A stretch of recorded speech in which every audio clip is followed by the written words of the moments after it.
I'm not going to put.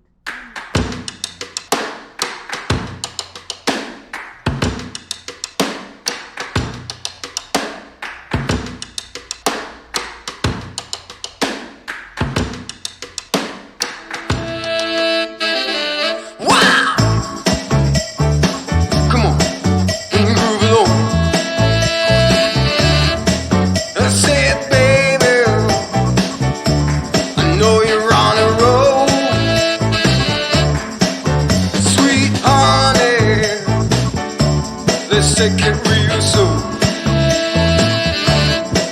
You know we got what you need, baby. So take it, move along. I said we got what you need, honey. Come and groove along. Come on. Rolling on the highway, you know. Wow. Come on.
17th century, Europe was a battlefield.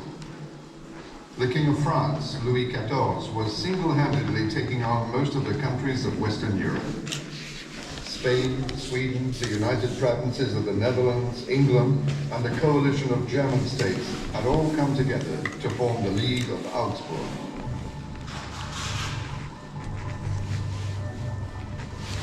This alliance was led by William of Orange, who was Stadtholder of the Netherlands and King of England. Louis XIV a comme but de guerre, si on peut parler ainsi, de forcer la paix en Europe et de sécuriser les frontières de l'Hexagone français, donc de porter les frontières de France dans les limites qui sont des limites naturelles, les montagnes, les fleuves, certaines rivières. In 1690, Louis XIV started an offensive directed to the north. His armies inflicted a severe defeat on the Allies at Fleurus before seizing Mons in 1691. Namur occupied a strategic position. Blocking the route between France and Germany, its powerful fortifications were held by a hybrid army consisting of Spanish, German, and Dutch soldiers. L'armée française met le siège devant Namur et Louis XIV est là en personne. Il a avec lui un spécialiste de la guerre de siège qui est Vauban. Vauban qui a 59 ans, il est commissaire général des fortifications depuis les années 1670. C'est un grand preneur de classe, il a mis au point une technique absolument imparable. My real name is Sébastien de Brest, but I'm better known as Vauban, military engineer to the king. I've already been to Namur. I came disguised as a bourgeois gentleman. Wandering through the streets, I was able to make a few sketches and identify the weak points in its defenses. I now know where to target the attack. Vauban's opposite number was another engineer, Dutchman Menno van Coehoorn. I am Menno van Coehoorn, military engineer in the service of King William III of Orange, who has ordered me to reinforce the Namur stronghold to prepare for a French attack.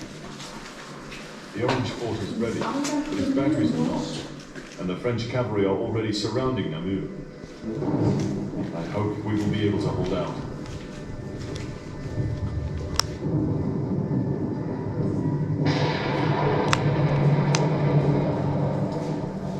The French army was divided into two corps. One, known as the Siege Army, was commanded by the king himself, seconded by the Lieutenant General, the Marquis of Boufflers. There was also an observation army charged with protecting the operations of the siege army under the command of the Marshal of Luxembourg. This army's main task was to stop William of Orange coming to the city's aid. When the French arrived, the first thing they did was to cut off all links between Namur and the outside world. They occupied the roads and bridges. La deuxième étape, c'est d'installer véritablement une ligne de circonvallation qui va être ou non matérialisée par un retranchement, le long de laquelle on va disposer les troupes, de manière à faire en quelque sorte le blocus de la ville. Ici à Namur, c'est compliqué parce qu'il y a deux cours d'eau. Il faut donc lancer des ponts de bateaux qui vont permettre la communication entre les quartiers. The siege of the city began. The Saint-Nicolas Gate was the target of the bombardments. Where did we get the... La porte Saint-Nicolas est dominée par les hauteurs de Bruges et par rapport au front de la porte de Bruxelles, on ne peut pas défendre la porte Saint-Nicolas depuis la citadelle. The attack was launched on the evening of June 4th, and after 5 days of fighting, the town surrendered. Une convention est signée avec l'assiégeant qui permet aux soldats de la place qui était dans la ville de regagner le château, donc la citadelle. Les capitulations de la ville et l'accord qui a été passé de ne pas bombarder la citadelle depuis la ville et vice-versa, tout le monde y avait son intérêt. Les habitants qui étaient sauvegardés, le roi Louis XIV qui avait la garantie d'avoir une ville peuplée, en bon état, sur lesquelles il allait pouvoir lever des contributions après la conquête. Vauban attacked La Cassotte first. The Allies were aware of the strategic importance of this small fort. From here, the cannons could be aimed directly at the Orange Fort and Terra Nova. So the defending army fought to the bitter end. The result was carnage.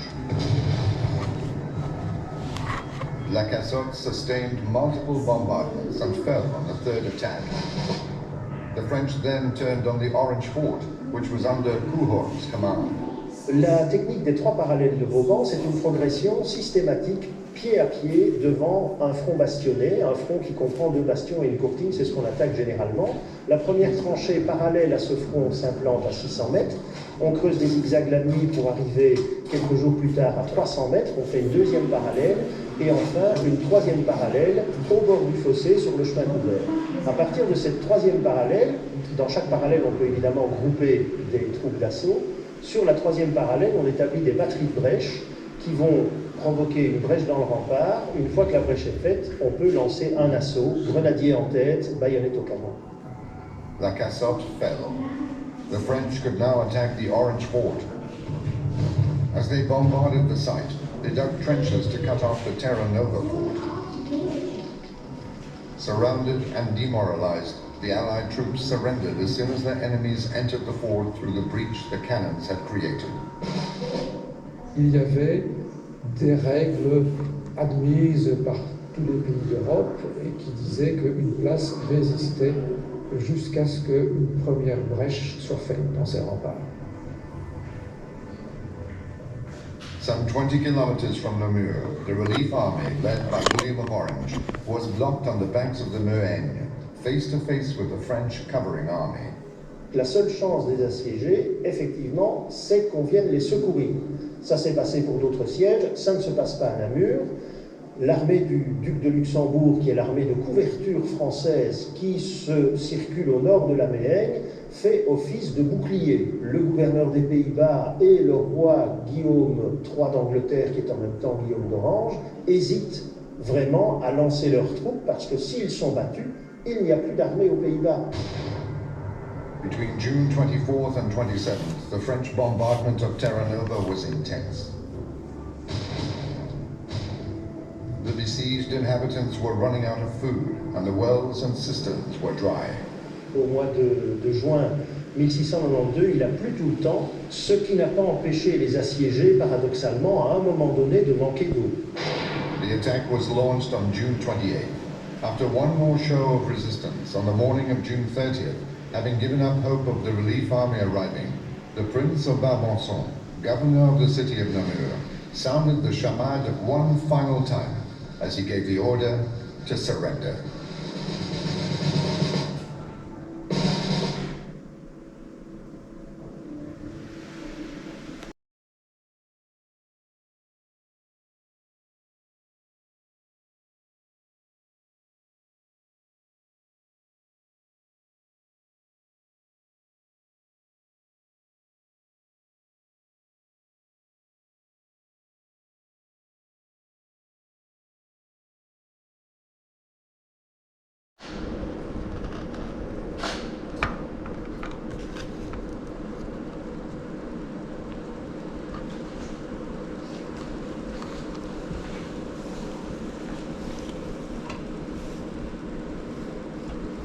Good day, ladies and gentlemen. My name is Agathe Delange, named after the place where I live, Rue Delange, in the parish of Saint-Jean-Baptiste. Sometimes I rent out rooms to soldiers from the garrison to boost my savings, you understand. Oh, this causes so many problems. They are loud, disorderly rogues, always chasing the local girls. But Agathe knows how to handle them. Oh, yes. I run a cafe, so I've seen all sorts. Come with me to the market. At the fish market, I hear the fishwife shouting as loudly as she can. Oh, wish she'd lose her voice. At the vegetable market, a jovial stallholder is singing the praises of his vegetables. I move on to the poultry market, where there are a few lovely hens cackling and arguing. They'll be perfect for my pot au feu. It'll be a pleasure to wring their necks later, but for the time being, I'm looking for the cheese stall at the butter market, and I can't see it. Next, I need to go to Boulet Vineyard, outside the walls, to buy my wine. I'll have to walk past the Collegiate Church of Notre Dame, and I must absolutely be back before nightfall, or the guard will have locked the gate. I'm back in the city now, and I'm just coming up to my establishment, the Ratanto. It's packed as usual. Drunkards and revellers, soldiers and workers, gentlemen, they're all there. But what do I see? My husband sitting there shouting and playing cards when he should be working. Wait, I'm going to surprise that layabout and give him a piece of my mind. Agathe Delange has told you so.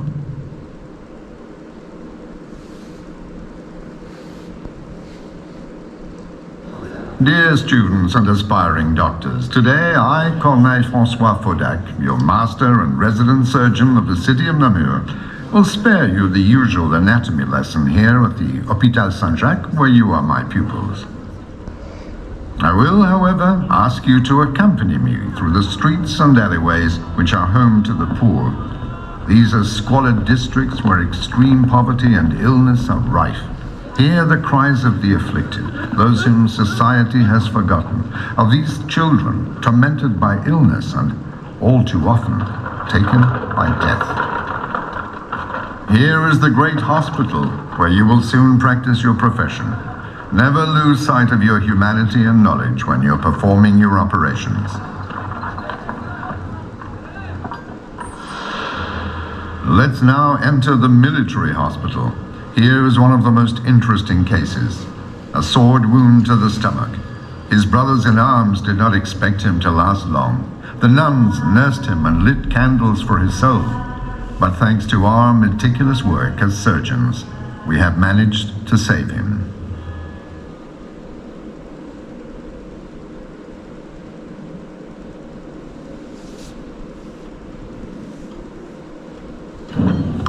Ah, finally, there you are. I've been expecting you. Yes, here on the Rue de Lange, under the sign I sculpted, Au Cheval Relevé. What's that noise you hear? Well, it's my men demolishing buildings. Forgive me, I didn't introduce myself. Bayard, Denis Georges Bayard. Entrepreneur by trade, sculptor by vocation. I've been entrusted with a very exciting task. I'm to sculpt 3 stone medallions which will adorn the facade of the new Saint-Aubin Cathedral. Don't worry, I have a steady hand. I'll do a good job. What can I tell you about my work on the rebuilding of the Pont de Jambe? Well, this bridge occupies a prominent strategic position, which is why it was damaged during the last siege. I reckon it will become a symbol of the city.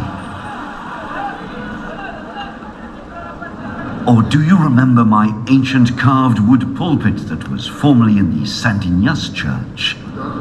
With its precise lines and harmonious forms, it was a place from which to preach the truth and touch the hearts of the faithful. This gate which you now see? Well, go closer. Don't be afraid. Pass through it under the benevolent eyes of these 2 old men.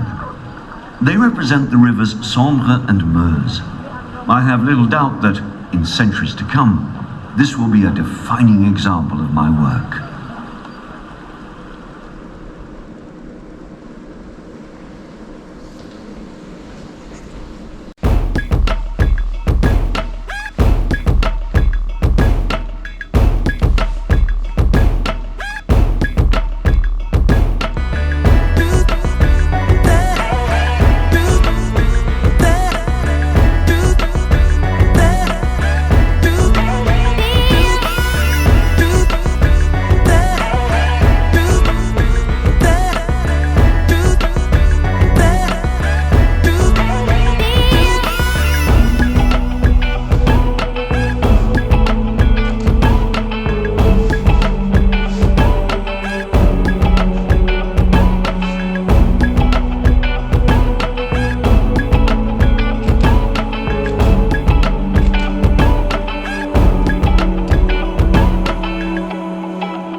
Let us go back to, it was back in the mists of time, 340 million years ago, under the tropical sea which covered what was one day to become Namur. Debris of marine organisms was being deposited to form the limestone rock you find in the city walls and the walls of the citadel. 310 million years ago, as Earth was forming, further contractions caused the tectonic plates to collide and lift. The citadel's rock folds are the scars of these geological movements. 5 million years ago, the landscape had eroded, but the river Meuse still flowed in a straight line towards the North Sea. The bend in the river at its confluence with the Somme did not form until 2 million years ago. Around 6700 BC, fishermen and hunters settled in seasonal camps around this confluence. At the start of the 1st century, after Rome had conquered Gaul, a permanent vicus, or the beginnings of a town, was set up on the left bank of the Somme. The place gained military status in the 4th century, a time of friction between the Germanics and Latins. To stand up to the threat of Germanic invasion, a small fort was built on the rocky spur which overlooked the site. From the 5th century, the Franks took over from the Romans. It was in the Merovingian period that the name Namur appeared and the activity around the confluence intensified. It was at the heart of the Charlemagne Empire. In the 10th century, Namur became the capital of the town of Laon and was governed by Béranger, the first in a line of counts. So until the 15th century, Namur was master of its own destiny. It prospered and extended its boundaries 3 times on the Somme side.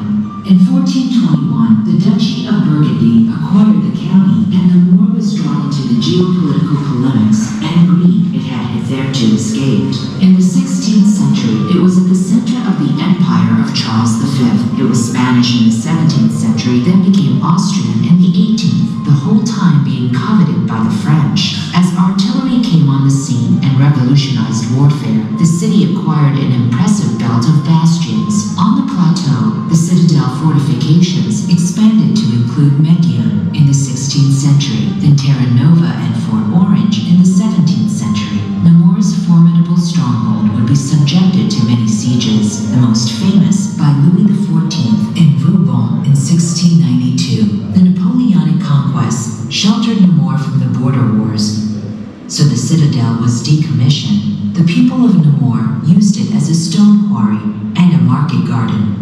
After Napoleon's defeat at Waterloo, the citadel regained its strategic importance. It was completely rebuilt by the Dutch between 1815 and 1830 to ward off any whimsical attacks from revolutionary France. In the 19th century, the ramparts became an obstacle to the city's development and had failed miserably to keep up with advances in artillery. It was decided to dismantle them. The railway could be built in their place, and the tram could link the center to the rapidly expanding suburbs. Only the senior military personnel remained at the citadel, with a line of defense now established around a belt of newly built concrete forts. In 1891, King Leopold II ordered the demilitarization of the upper part of the site to create a vast urban park. In the 20th century, Namur was bombarded during the 2 world wars. Reconstruction began in the ruins, and new areas took shape in the north of what became known as the Courbet. The 50s and 60s saw the urbanization of the Plaine du Jambe. The American dream, inspired by the liberation and the boom of the motor car, encouraged many Namur citizens to move out to the leafy suburbs. The old district of Grognon was condemned and razed to the ground in the early 70s. The army left the citadel definitively, and it was fully opened to the public. In 1986, Namur answered the call of destiny to become the official capital of Wallonia. With its old districts renovated and a very nicely designed town center, it could look to the future. In 2012, the city's boundaries were again redrawn, bringing its housing much closer to services and public transport. With backing from Wallonia and Europe, Namur flies the flag for sustainable development and smart cities. And the Citadel has not been forgotten, with a major restoration and enhancement program underway. So I wish you a very pleasant journey through time, as you set out to discover the history of Europe through the local history of Namur.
So, I'm going to ask you to here stand next to the wall so that everybody can see the wall behind me.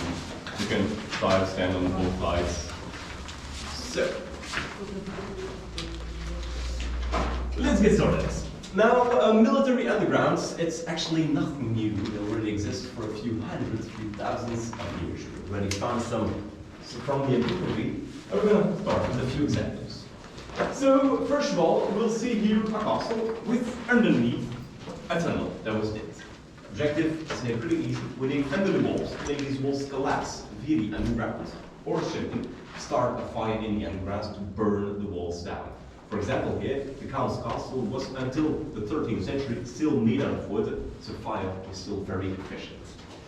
Second type, mine galleries. Again, we dig under the enemy wall, place some gunpowder, let it explode, the wall collapses, and we can enter the fortified place again much more easy. Two examples of attack galleries.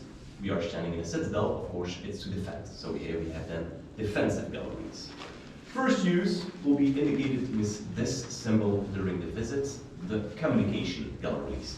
Galleries to move from point A to point B on a safe way, protected by a few meters of earth of limestone. Then, secondly, we have the combat galleries. It will be pretty easy to recognize them thanks to the different shooting holes we'll see in the walls. Then, last but not least, we already talked about it, the logistic galleries, like that water system, that network of football, but also galleries where you can stock food, things, also for ammunition, gunpowder, but also places where the soldiers can rest. Now, did you get me well? This is a temporary rest place. We're still in the underground, 12, 14 degrees the whole year through. Of course, it's also very humid at those moments. Now, we'll have less problems of humidity thanks to the thatches and to all the different chimneys that got closed. So the humidity, but the biggest problem here will be the smoke. Smoke of fire torches, lanterns, oil lamps, that is of course pretty toxic for us. So that's why they will have to build a lot of chimneys here to evacuate that smoke. And for that, they're going to use a tool that we can see it right here. So it's exactly the same as a screwdriver. You turn to dig up. You'll see a different compartments on it. If you need to dig higher, you simply add one underneath and you'll be able to dig 10, 15, 20 meters and then reinforce the chimneys like you'll see right behind this wall. So that's it then for this little stop. We have right here a little map of the underground. We are standing here at 10 meters deep in a Dutch gallery that was built between 1815 and 1830. And this is also a communication gallery.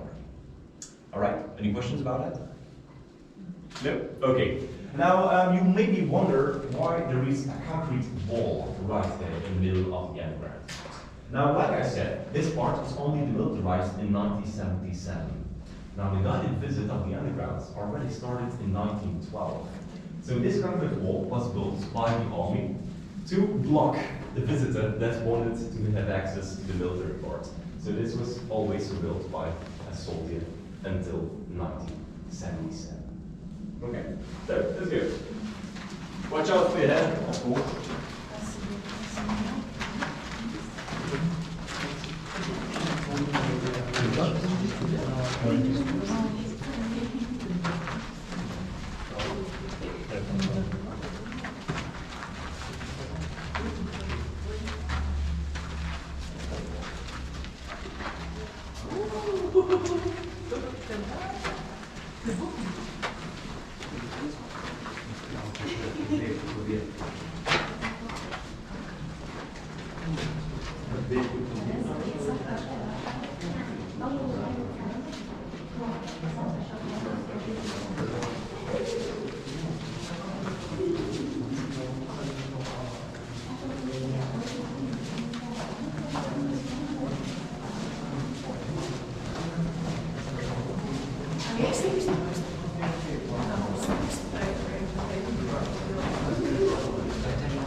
So, you can again stand by the walls so everybody can see the wall behind me. So, and that's the end was the group. Perfect. So, we're going to talk here about different building techniques that were used in. And the first technique you're going to see will be indicated with this symbol. Is the open air technique was used here for the Dutch galleries we're standing in. So also, I'm going to take this gallery, for example. So first of all, well, we're not going to start digging like somewhere. We're first going to delimitate the area where we want that underground. We're going to delimitate it with wooden planks. We're going to delimitate the width of the underground, the length, but also the orientation. Once this is done, well, then we're going to start digging. We're going to take, like I said, this gallery for example. We at the moment are standing 10 meters deep. And these 10 meters won't be digged all at once, for the only reason that we're digging in earth. It still can collapse pretty easily. So for safety reasons, they're first going to dig on 1 meter. Once that first meter is digged, they're going to reinforce the walls with a wooden structure and going to dig 1 meter deeper, again, add a wooden structure, etc., until the desired depth. Once the desired depth is reached, they're going to start build the first walls. The wooden structure will be taken away to be reused afterwards. And with another wooden structure, the ceiling will be built too. And once that ceiling is done, we're simply going to fill up the hole with earth and we'll have our first underground. I'm talking a bit too fast. So, now note that also for this technique, we're not going to dig deeper than 10 meters. For the only reason that you have to dig those 10 meters on the whole length of the underground.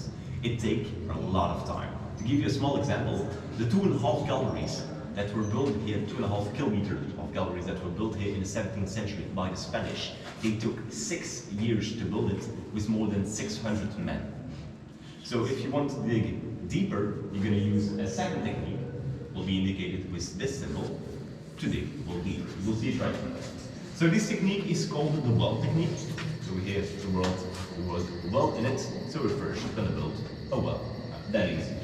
So delimitate a square on the ground, and again, we're going to start digging meter by meter, and every time again, reinforce it with a wooden structure. So you're digging deeper and deeper, and at one moment you're not digging in earth anymore, even in the limestone. Now the advantage of it is once you dig that well, you're going to develop the galleries at the bottom of it, and you don't need to reinforce the galleries because it's already solid enough thanks to the limestone. So no wooden structure, no walls that are added.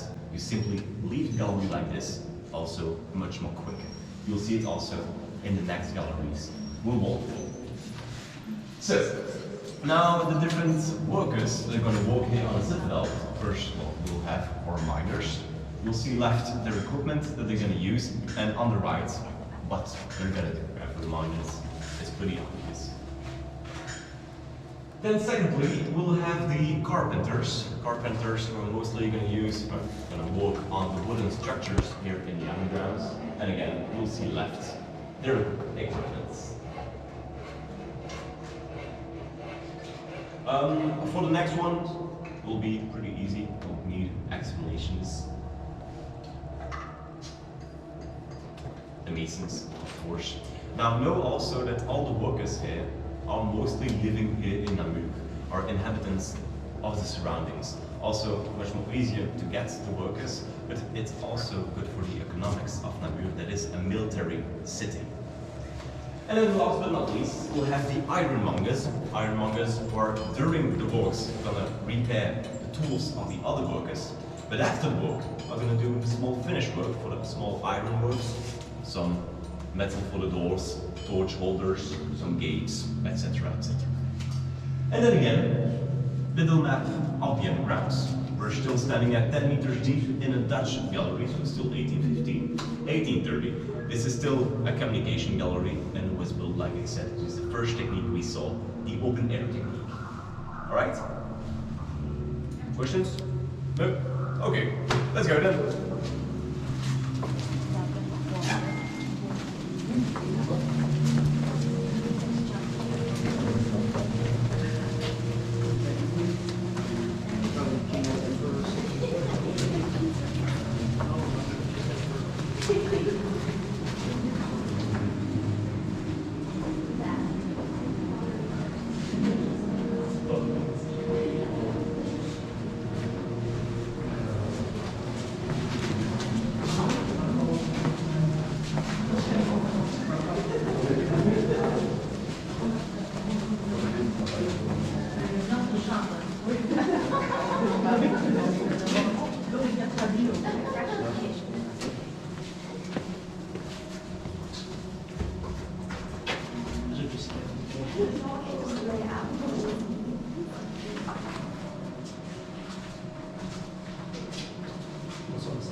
So, we just went down by 12 meters, because that we're standing here at 22 meters deep in an hermetic underground of the Belgian Alp.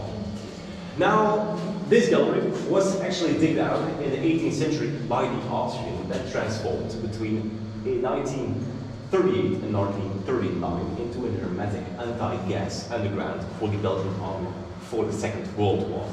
So what you'll have on the walls isn't limestone, but it's all concrete, made to build, oh wow, can't speak anymore. So you'll have the concrete on walls to make these walls hermetic. At the entries of the underground and the exits, you'll have, of course, hermetic doors. And right behind me, one of the hermetic ventilation systems for these undergrounds. Now, behind it, you'll have a chimney that goes 26 meters up. So you can count, it means that chimney at the outside is 4 meters high. That again is for the gas. Remember, gas is heavier than air. So even during an attack, the gas won't be higher than 2-3 meters, and this chimney will still be able to absorb the air for this underground. Now, on paper, it's a great idea, but for that, you need a ventilation system. And that was not the case here. For the story, the enterprise that was supposed to build that ventilation system got called on to go to war, were sent to the front. They never actually could finish that ventilation system, and so these undergrounds were never hermetic. So again, works like we have a lot here in Belgium, sadly. Now, even though this place wasn't hermetic, it was still used in the Second World War between 10 and 15 May 1940. 10 May start the German invasion here in Belgium, and 15 May arrival of the Dutch German forces, wow, here in Namur. So, we're gonna hear two messages about it a bit further. The two messages will be in French, I'm gonna quickly translate them for you, but you'll still listen to them. Vous comprendrez dans tous les cas. So, let's go.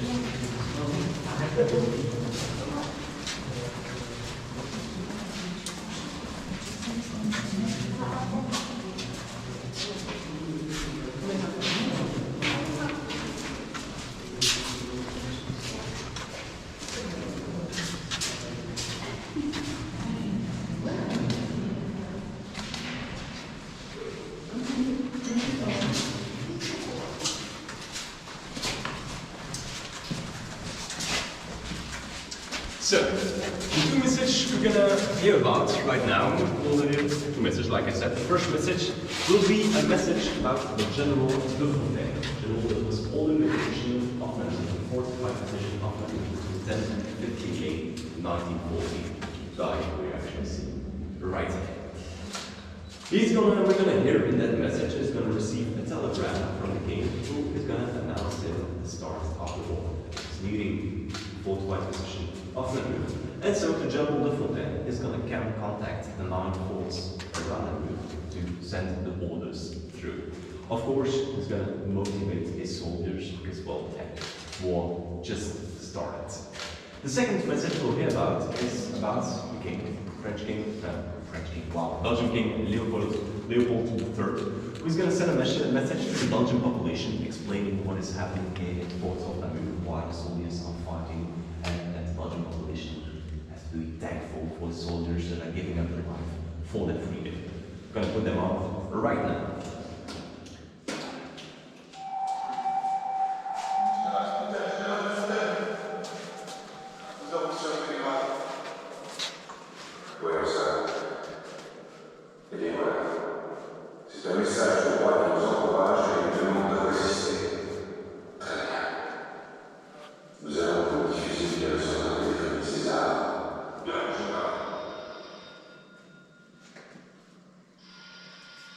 J'appelle les forts de Namur.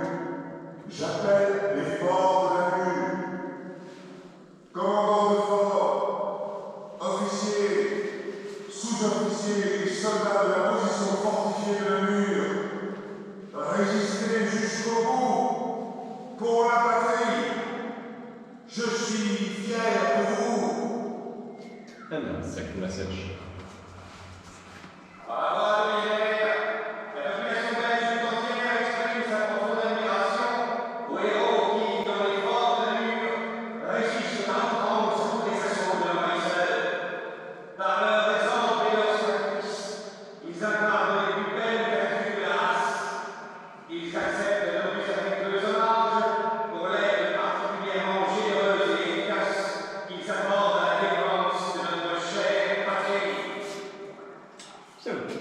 This is good.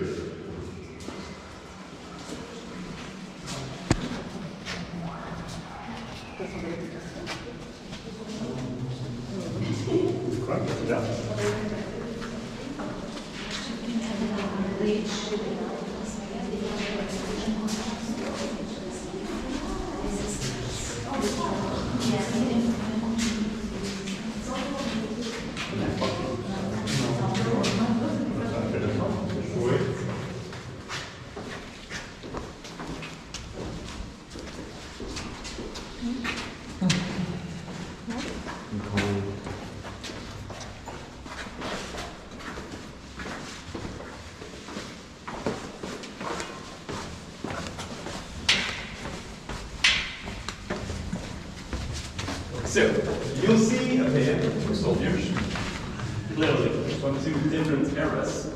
On the right side, a Spanish soldier of the 17th century built of this gallery, and on the left, a Belgian soldier of the Second World War, last movie use of this gallery. So, you'll imagine this galleries, like different regions that came through here, changed a lot too. This gallery building don't look like as like the gallery it was looking in the 17th gallery. So we're going to see here the evolution of this gallery in particular. So first of all, like I said, the gallery was digged out of the limestone in the 17th century by the Spanish. So on the wall section, you won't have walls. It's only the limestone as air. And on the ground, at that moment, still no stairs. It's simply a little hill, little downhill, and it will be really easy to transport gunpowder or smaller cannons here in the 16th and 17th century. Then, 18th century, it's from this gallery that the Austrian started to build the gallery and just came out, and it's only the Dutches in the 19th century that went out to make a link with their galleries they built right before. Here in this one, the Dutches that will add a first wall and also will add the stairs right there. Now for the stairs, little particularity, you'll see that the first one is a bit curved. That is for the water. Like I said, it was really humid inside. The water will be redirected on the side, and it will be put out between the two walls of Terranova, and the water will flow at that moment from the citadel. So that is for the water, not for the bikes, alright? Now after 20th century, Belgian army was going to add a second wall to add the concrete on it, and then also add the hermetic doors at the entries and the exits. Now, the hermetic doors, as you can see, aren't there anymore.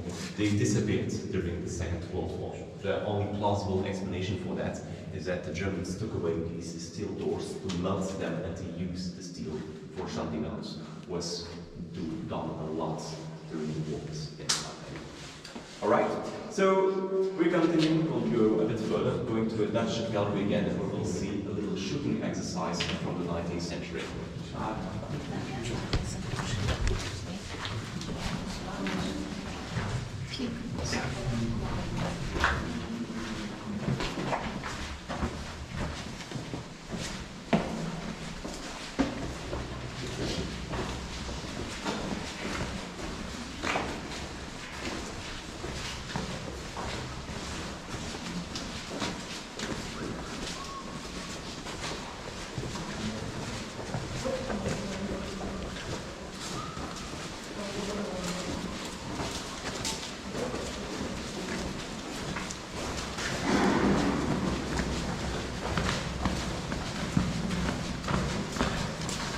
So, you can stand against the left wall, you can come approximately to here.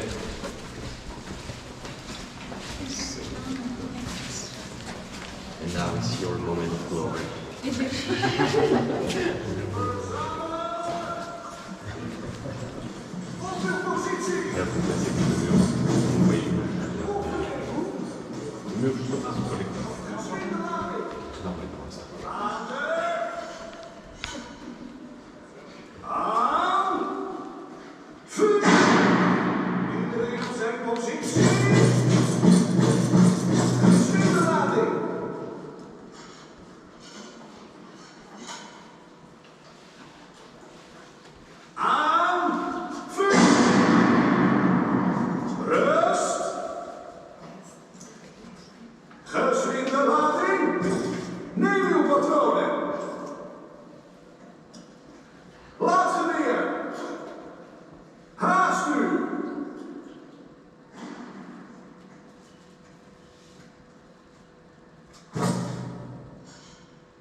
So, as you can see, it's not that easy to load one of these weapons. And first of all, the reason there are two soldiers for one gun is because these guns are pretty heavy, pretty long. 1m80, 2m20 approximately for the size, and 10 to 15 kilograms. So one soldier that's holding it during that the other is reloading. So first of all, it's a paper cartridge that is pushed into the mouth of the gun. So in that cartridge we find, of course, gunpowder and a bullet. Now, because that cannon is so long, the second soldier will need a stick to push that cartridge until it meets the bottom of the cannon. Now, the gun is then placed into one of the different shooting holes, and a second time, gunpowder will be placed at the base of the cannon. In a little pen, you'll see next to the trigger. So you have the pen right here. There is a little hole where there is a cartridge right behind, so it's connected with a cartridge. Up there you have a silex, and when the shooter pulls the trigger, silex is going to hit a metal plate, make a spark that is falling into the pen, and fire.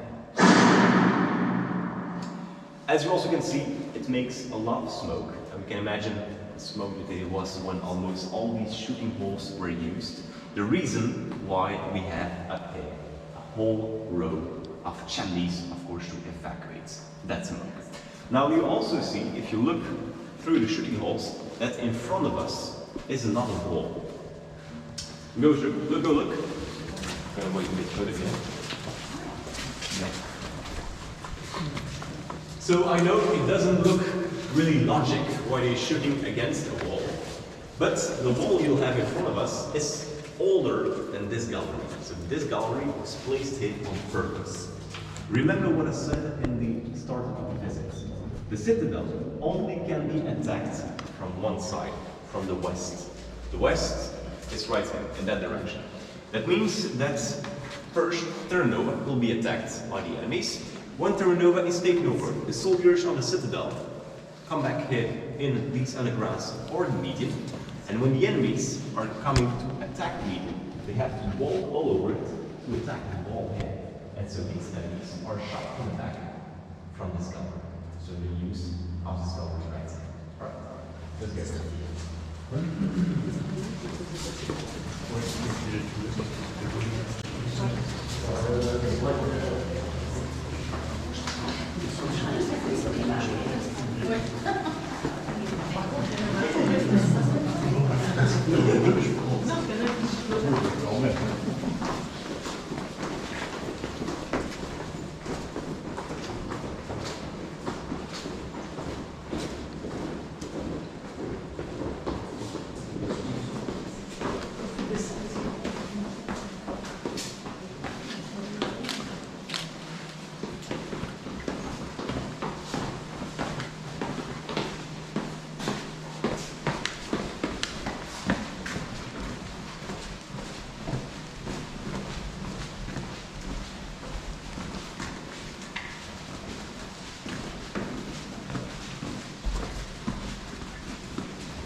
Thank you.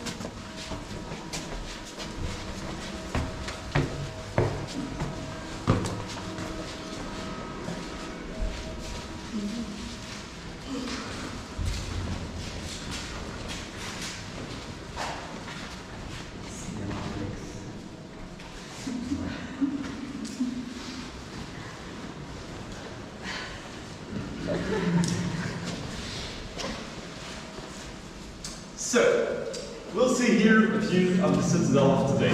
So you'll have Terranova, with that fragments we started.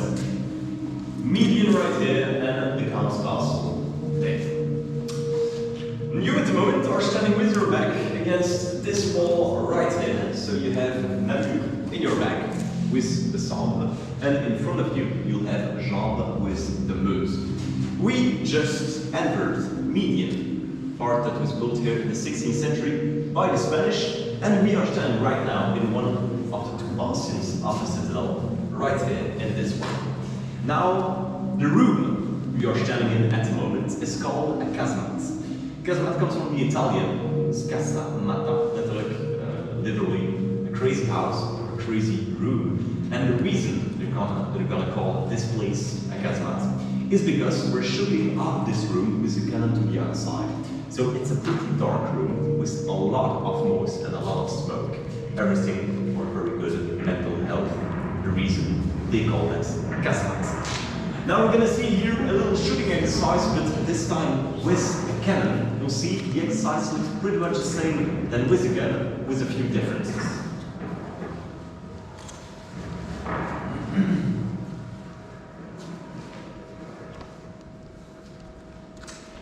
So, first of all, the difference we'll have with the guns than before is that the cannons have to be cleaned out after every shot.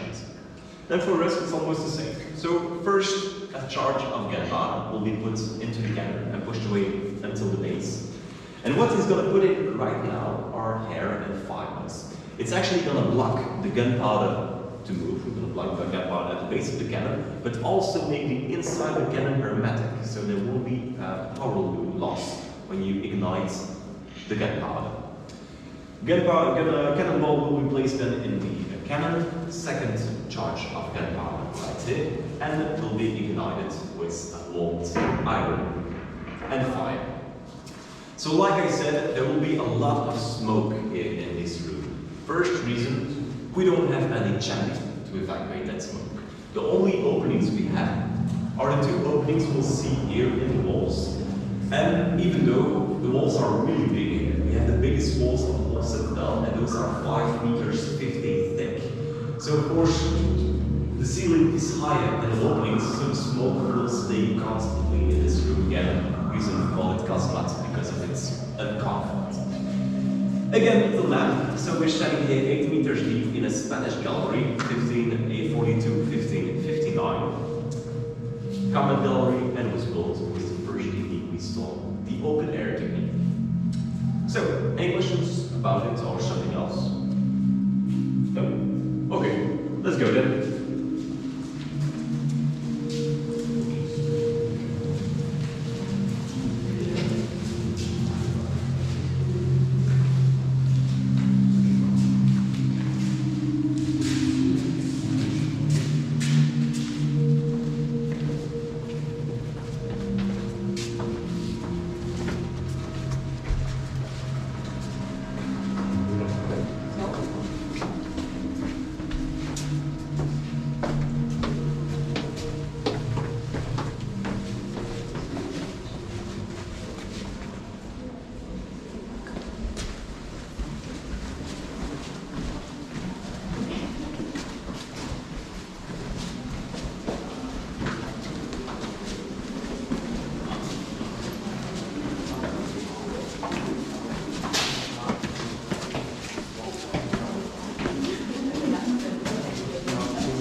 ça.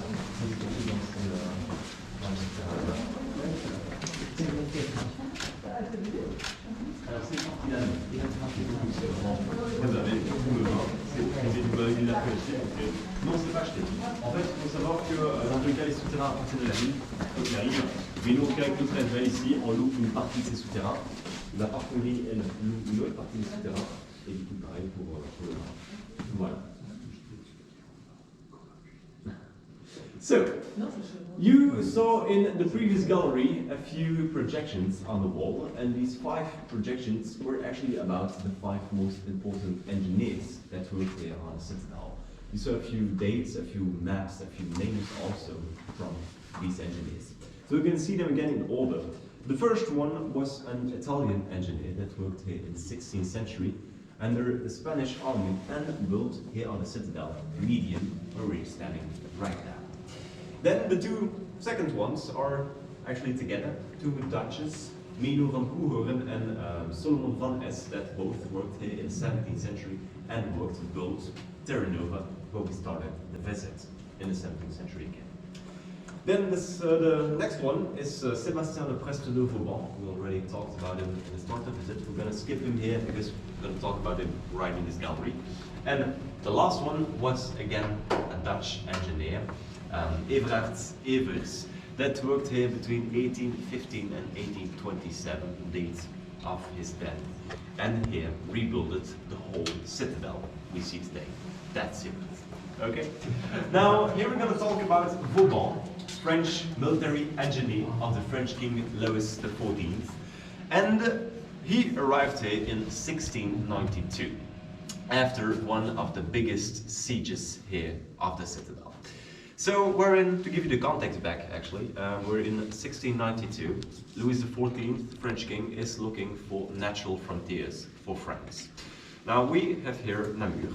At one side we have the Sambre, other side the Meuse, 2 natural frontiers, and again with a citadel that's already here to defend it.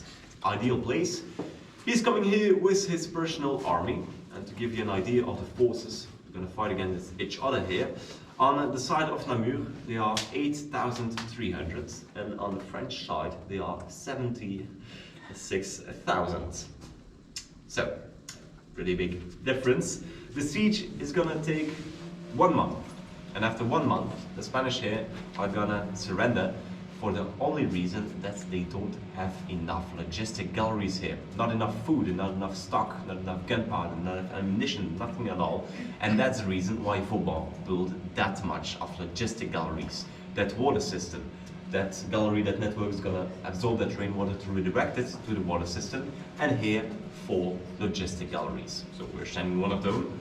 3 other on the side, but the 3 other are transformed into again an hermetic underground of the Belgian army. You'll see it right behind. But first, a little animation of what this gallery looked like in time.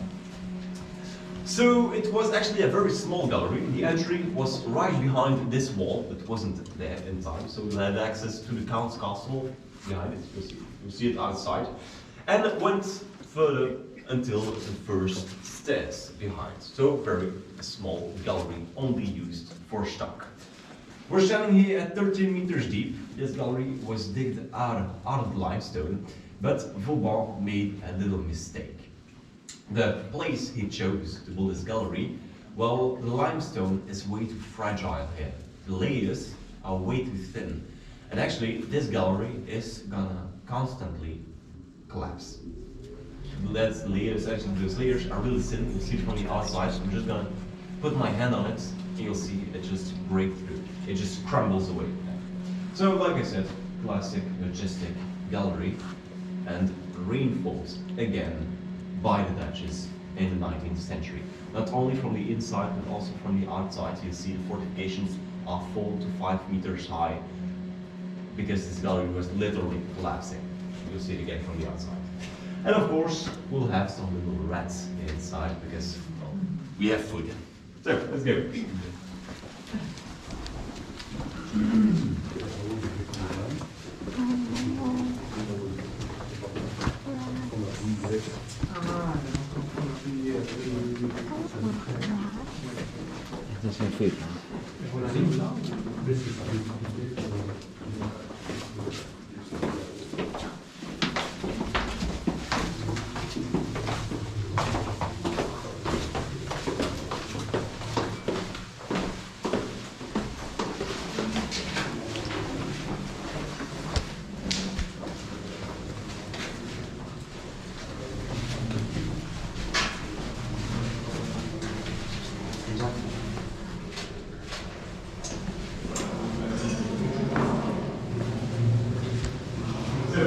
a back hole here on the right.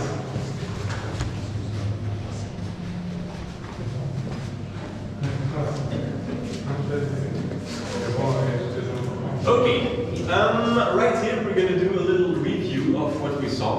This stuff will be in two parts. So you'll have on my right, your left wall, a little projection of the map, what we walked today, and on the right, what we saw. Watch out, it's gonna be quick. Then the second part of this stuff, you'll see here the map that is getting bigger with the whole underground of the Citadel, and again on your right, then what you didn't saw here during the visit. Like I said, today we're going to walk a bit less than 500 meters, but we have still in total 4 kilometers of galleries. You're going to see it right here. So, like I said, the map of what we walked today, and right here on the other side, what we saw, like I said, is going to be quick. So there's only one little difference. Here we went right, but on the left is another hermetic underground that we were not able to visit because we have this black box.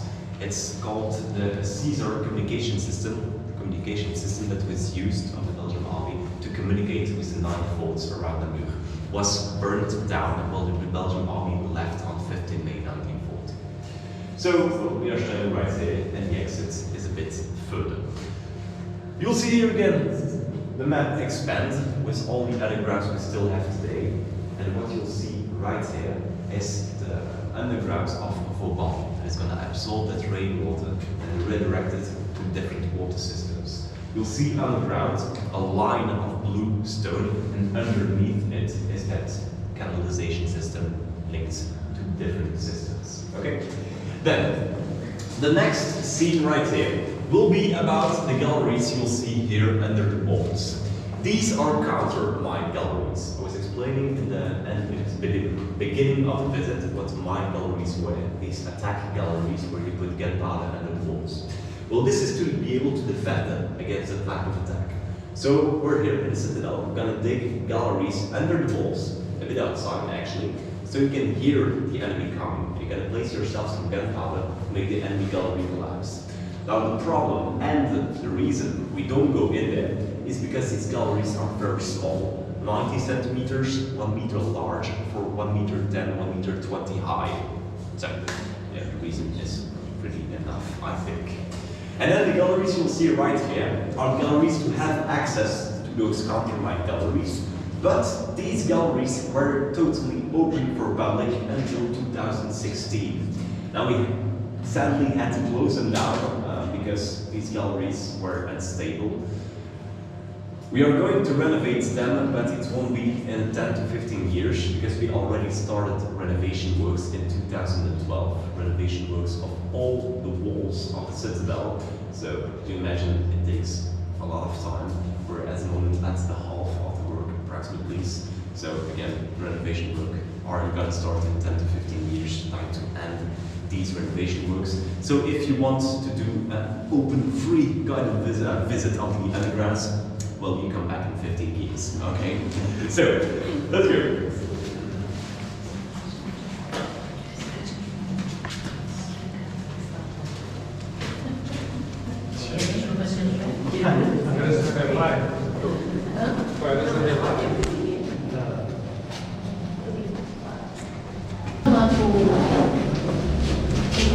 Sì? Ah, uno dei forse che resistava.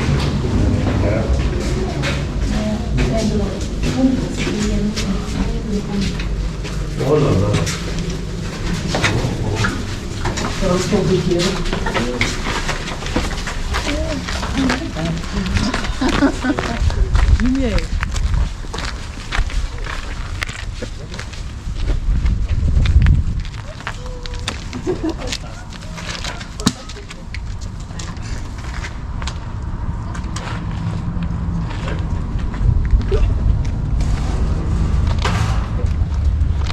Again, we just came out at the Count's Castle, we have right behind it. So, off that Count's Castle is actually nothing really left from the original time. The only few parts that are left,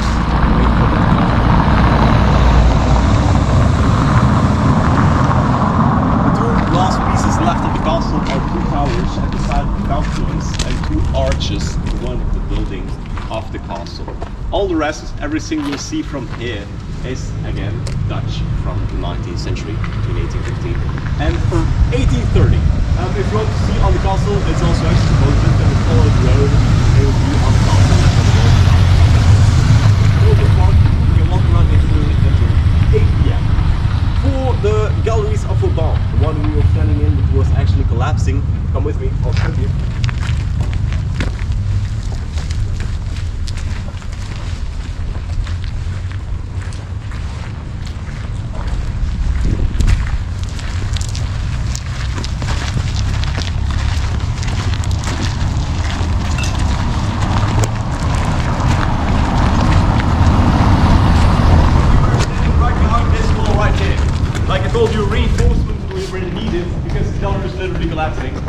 Right here, and to show you the different layers of the limestone, you'll see it's really crumbling. I'm just gonna put my hand on it. So this gallery was simply crumbling down. Again, needed reinforcement. So again, thank you, the Netherlands. So looking a bit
for the different activities.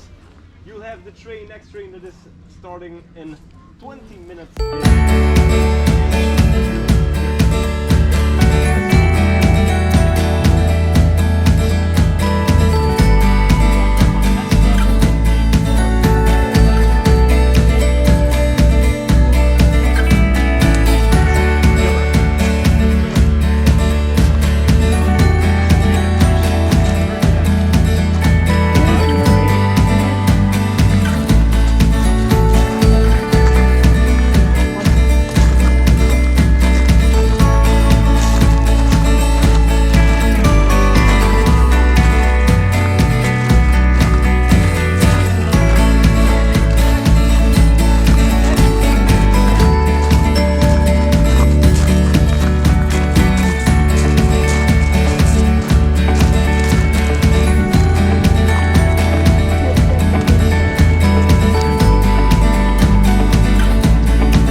Because you know I'm not really good at this. Oh, I can't.